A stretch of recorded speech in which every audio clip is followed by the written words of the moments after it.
तो स्टूडेंट्स यहाँ पे हम लोगों ने जो बेसिक कॉन्सेप्ट अंडरस्टैंड किया सिंपल हार्मोनिक मोशन का, कि इसमें एक्सेलरेशन हमेशा डिस्प्लेसमेंट के प्रोपोर्शनल होगा और उसकी डायरेक्शन हमेशा टुवर्ड्स मीन पोजीशन होगी, या दूसरे अल्फाज में आप ये भी कह सकते हो कि ये जो एक्सेलरेशन है और डिस्प्लेसमेंट, अब ये दोनों डायरेक्टली प्रोपोर्शनल हैं, ये हमेशा एक दूसरे की ऑपोजिट डायरेक्शन में होंगे। ये नेगेटिव साइन ये चीज शो कर रहा है। और सेकेंडली ये कि अगर आप मोशन को डिफाइन करते हो तो आप कहते हो कि मोशन वो चीज होती है जिसमें हमें डिस्प्लेसमेंट, टाइम, वेलोसिटी और एक्सेलरेशन मालूम करना होता है, यानी हमें यहाँ से चल के इस पाथ को फॉलो करते हुए एक्सेलरेशन की तरफ आना होता है।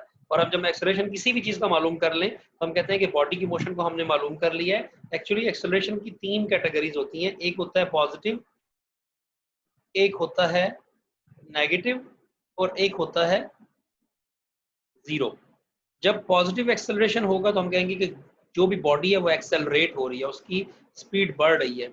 जब हम जीरो कहेंगे, एक्सेलरेशन इज जीरो, इसका मतलब है कि वो यूनिफॉर्म स्पीड या यूनिफॉर्म वेलोसिटी से मूव कर रहा है।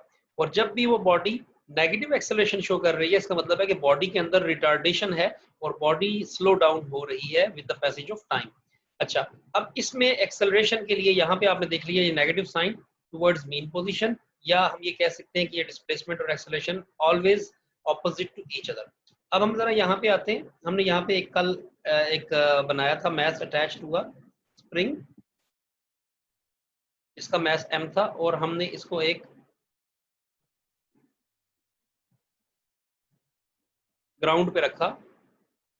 जब हमने इसको वेलोसिटी इसके ऊपर फोर्स लगा के इसको मूव किया तो हमने देखा कि जब ये मूव करेगा तो इसका ये जो पॉइंट था जहां पर इस वक्त ये बॉडी पड़ी हुई थी, इसको हम कहते हैं कि ये इसकी मेन पोजीशन है। जब ये खिंच के इस पॉइंट पे आ गया, यानी यहाँ तक आ गया, इसके अंदर जो खिंचाव था, तो अब ये अपनी एक, इससे आगे ये नहीं जा पा रहा। इससे आगे हम अगर इसको लेके जाने की कोशिश करेंगे तो ये स्प्रिंग टूट जाएगा। इसको हम बोलेंगे इसकी मैक्सिमम पोजीशन। ठीक है जी, मैक्सिमम पॉइंट या मैक्सिमम पोजीशन। ठीक हो गया। अगर आप इसको जरा गौर से देखें तो आपको पता चलेगा, इसका मतलब है कि जब अब फोर्स हमने इस डायरेक्शन में लगाई हुई थी, लेकिन जो ही हम इसको छोड़ेंगे तो ये वापस इस डायरेक्शन में आएगा, क्योंकि हम ये कह चुके हैं कि इससे आगे ये नहीं जा पाता। अब फोर्स, अप्लाइड फोर्स इस डायरेक्शन में है, मूवमेंट उसकी ऑपोजिट डायरेक्शन में है। तो हमने कल पढ़ा था कि F इज टू माइनस के x, this is called the restoring force.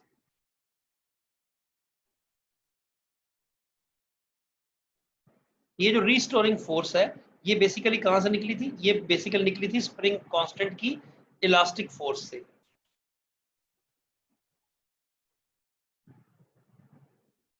ठीक है जी।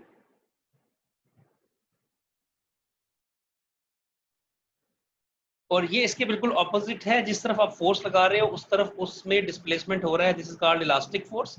और जब नेगेटिव साइन होगा तो हम इसे बोलेंगे कि ये रीस्टोरिंग फोर्स है, because we are applying force in positive X direction and the mass is moving in the negative X direction, so this is called the restoring force. अगर मैं इस रीस्टोरिंग फोर्स को कंपेयर करूं F is equals to M A के साथ, जो कि Newton second law है, तो लेफ्ट हैंड साइड को अगर हम कंपेयर कर लें तो M A is equals to minus kx, so we got minus into x।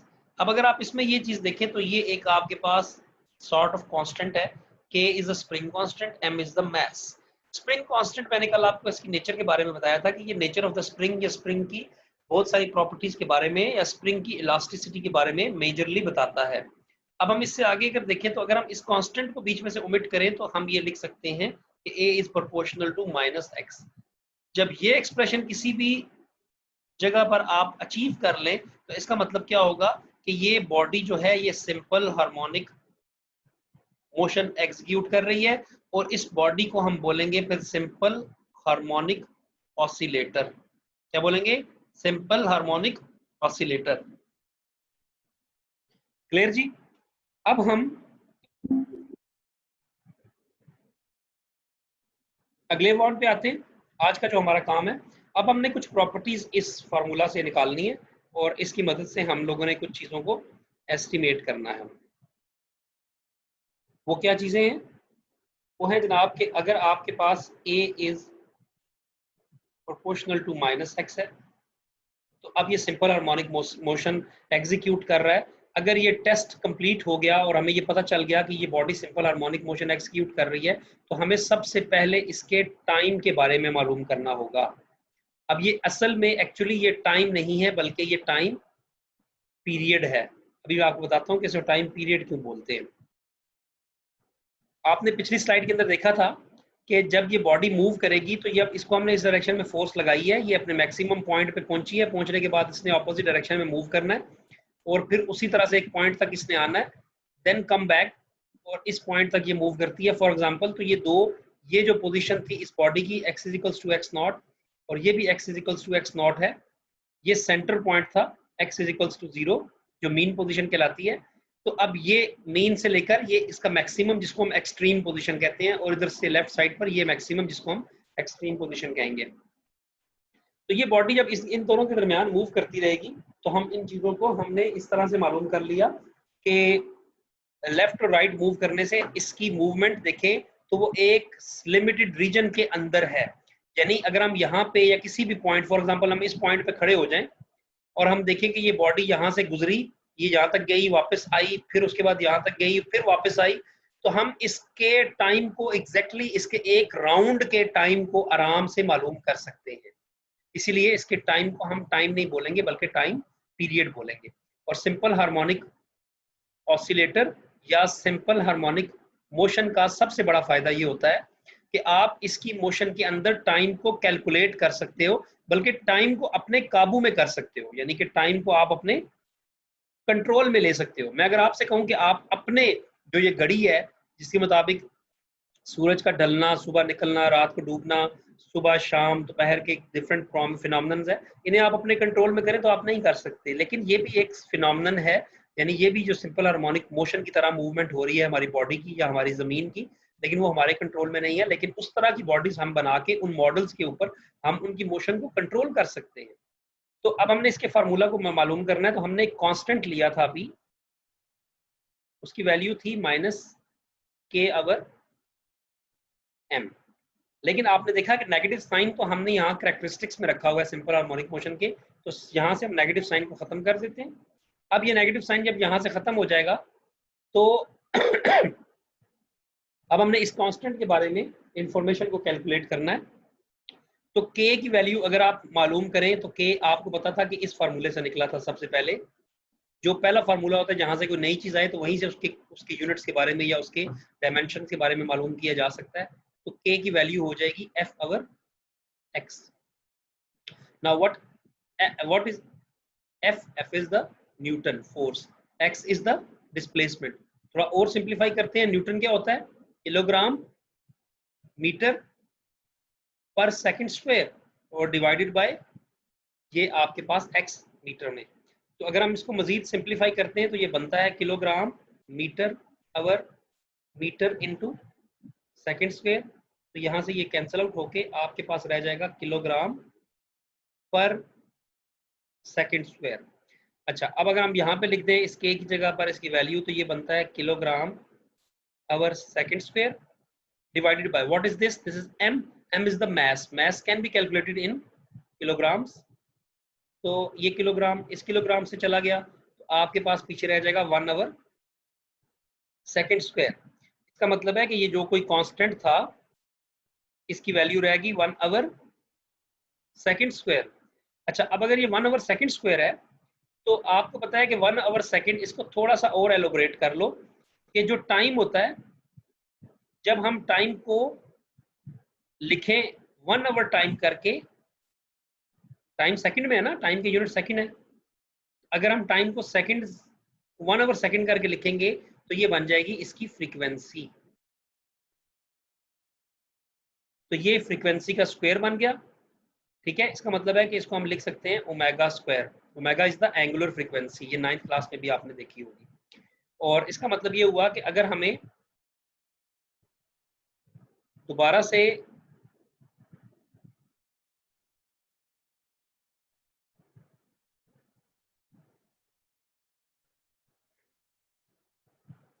Omega square की वैल्यू ओमेगा की वैल्यू निकालनी पड़े तो ओमेगा की वैल्यू बन जाएगी √k/2 m।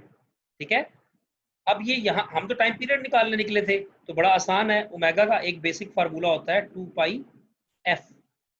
तो अब इस ओमेगा की जगह पे यहाँ पे हम ये वाला फार्मूला पुट कर देते हैं, तो ये बनेगा 2 pi f is equals to under root k by m। So यहाँ से अगर आप f को कैलकुलेट करें तो ये बन जाएगा 1/2 pi under root k by m। अब बहुत आसान हो गया है, हमने एक फार्मूला पहले से पढ़ा हुआ है कि जो आपके पास फ्रीक्वेंसी होती है it is reciprocal of time, अभी थोड़ी देर पहले मैंने आपको बताया था। सो अगर आप f की जगह पर ये t को रखेंगे तो 1/f हो जाएगा, इसका मतलब है कि t की वैल्यू हो जाएगी 2 पाई अंडर रूट m/k। अब अगर आप इस फार्मूला को थोड़ा सा गौर से देखें तो ये आपके पास एक टाइम आ गया है, ये किस चीज का टाइम है, ये उस mass attach to a spring का टाइम था, जिसको आपने एक स्प्रिंग के साथ अटैच किया हुआ था और वो अपनी मीन पोजीशन के ऊपर पड़ा हुआ था और उसका मैस m था और उसने यहाँ तक एक्सट्रीम पोजीशन तक मूवमेंट की थी और फिर वापस आके उसने इस पॉइंट तक मूवमेंट की थी x इक्वल्स टू x0 जो उसकी एक्सट्रीम पोजीशन थी। तो आपने इसके टाइम पीरियड को कंट्रोल करना है। अगर आप चाहते हैं कि इसका टाइम पीरियड बढ़ जाए तो आप क्या करोगे, इसके मैस को बढ़ा दोगे या इसके स्प्रिंग कांस्टेंट को छोटा कर दोगे। अगर स्प्रिंग कांस्टेंट की वैल्यू बड़ी है तो उसको छोटा कर दोगे। अगर आप चाहते हो कि मैं टाइम पीरियड को कम करूं तो मैस की वैल्यू कम कर दो या फिर स्प्रिंग कांस्टेंट की वैल्यू को बढ़ा दो, क्योंकि स्प्रिंग कांस्टेंट और टाइम पीरियड एक दूसरे के रेसिप्रोकल हैं। तो ये आपके पास टाइम पीरियड आ गया ऑफ मैस अटैच टू अ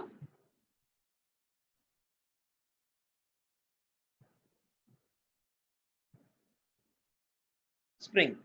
लेकिन अब क्योंकि आपने इससे पहले पढ़ा हुआ है कि जो ऑर्डिनरी मोशन होती है जिसमें हम टाइम, वेलोसिटी, एक्सेलरेशन और एक डिस्प्लेसमेंट से चलते हैं, इनके अंदर तो टाइम आपके कंट्रोल में नहीं होता, क्योंकि टाइम इंडिपेंडेंट क्वांटिटी होती है।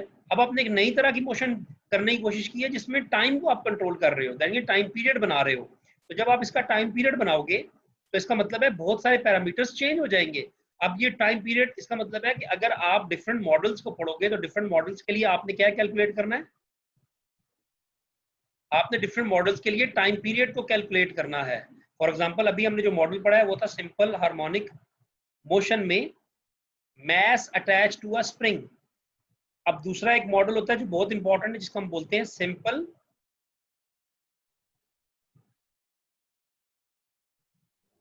पेंडुलम। क्या बोलते हैं? पेंडुलम।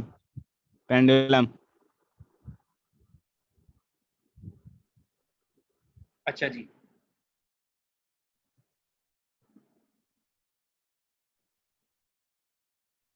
इसी तरह से एक और मॉडल है जो हम पढ़ेंगे जिसको हम बोलते हैं सर्कुलर मोशन। तो ये देखें, एक मॉडल ये वाला हो गया mass attach to a spring, इसमें हमने क्या कैलकुलेट किया, टाइम को। सिमिलरली सिंपल पेंडुलम दूसरा मॉडल पढ़ेंगे हम, और इसके साथ साथ एक तीसरा मॉडल भी हम देखेंगे जो कि है सर्कुलर मोशन। जो भी चीज सर्कल में मूव करती है वो भी आपके लिए mass attach to a spring की तरह बिहेव करती है। ठीक होगी बात। अब हम तीसरे पॉइंट की तरफ आते हैं। तो हमने अभी तक ये इसकी एक एक चीज को हमने खत्म किया। अब हम देखते हैं कि ये जो भी कोई सिस्टम होता है,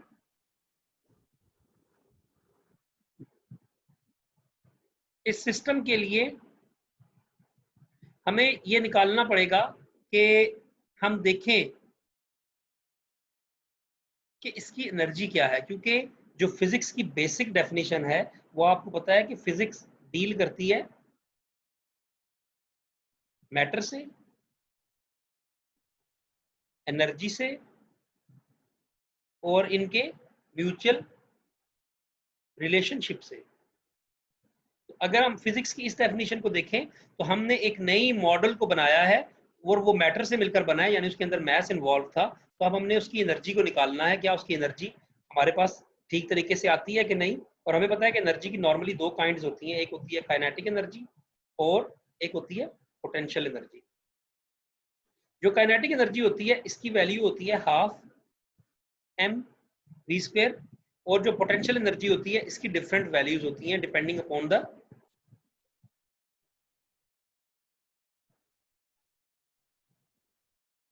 मॉडल्स। किस तरह की चीज को आप इस्तेमाल कर रहे हो। फॉर एग्जाम्पल अगर आप लिखते हो MgH, तो ये इसका मतलब होगा कि आप इस वक्त अर्थ के साथ डील कर रहे हो, यानी हाइट पे जा रहे हो, तो आपके अंदर एक पोटेंशियल एनर्जी इंक्रीज हो रही है या डिक्रीज हो रही है, उसको हम GH बोलेंगे। सिमिलरली अगर हमारा केस जो है, ये जो mass attach to a spring है, इसके अंदर जो एनर्जी होगी उसको हम बोलेंगे इलास्टिक पोटेंशियल एनर्जी, जो कि एक इंपॉर्टेंट एस्पेक्ट हमें देगी। तो इसका एक्सप्रेशन हम लोगों ने ड्राइव करना है। फिर उसके बाद हम यहाँ पर इस वेलोसिटी की जगह पर, क्योंकि हमने तो अभी तक जो चीज मालूम की है उसमें एक्सेलरेशन डायरेक्टली प्रोपोर्शनल था डिस्प्लेसमेंट के, तो यहाँ पर हमने उसकी वेलोसिटी की बात करनी है। तो हमें जो mass attach to a spring वाला मॉडल है, उसके अंदर हमें इस v की वैल्यू को कैलकुलेट करना पड़ेगा। सो हमारा जो नेक्स्ट टॉपिक होगा उसके अंदर हमने इनकी एनर्जीज को कैलकुलेट करना है, फिर जाके कहीं हमारे पास ये टॉपिक जो होगा ये खत्म होगा। ठीक है, और फिर उसके बाद हम इसी मॉडल की बेस के ऊपर अगला मॉडल पढ़ेंगे, जो कि होगा मैस सिंपल पेंडुलम।